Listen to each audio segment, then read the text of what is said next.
Slavery first came to America with some of the earliest settlers, but they weren't the first people to own human beings. Slavery was an evil found around the world. There were jobs no one wanted to do, and in the days before machinery, slaves seemed an answer. If you were on the losing side of a war or were kidnapped by a rival tribe or a thief, you might end up a slave. Some Native Americans owned slaves. It was an ancient practice in Africa. But slavery in Africa was a domestic institution. In America, it would go way beyond that, developing into a system of enforced labor on vast plantations.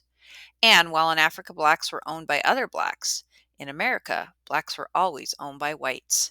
In America, it would always be racial slavery. By the 18th century, there had developed a special pattern to the American slave trade. New England Yankees often started in Virginia where they loaded tobacco before sailing east across the Atlantic to England. In England, the cargo was exchanged for guns and cloth and trinkets, all of which could be used to buy human beings in Africa.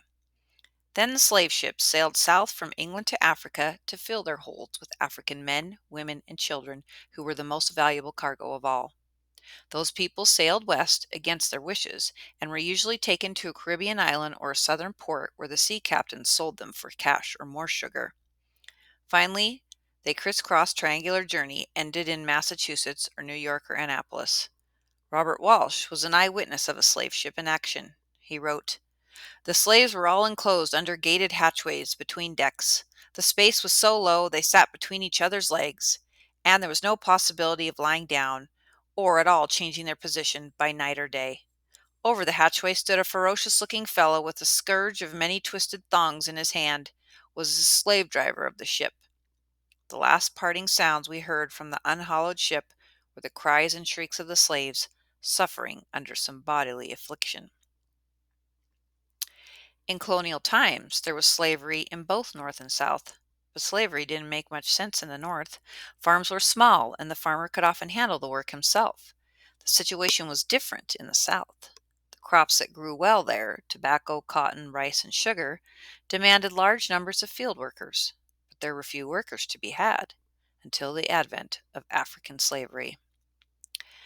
By 1700, tens of thousands of African born blacks are living in the American South, and the numbers are fast increasing.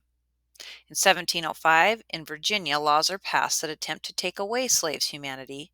The Virginia Black Code says slaves are property, not people. But property that can think means trouble. So laws are passed to try and prevent thinking.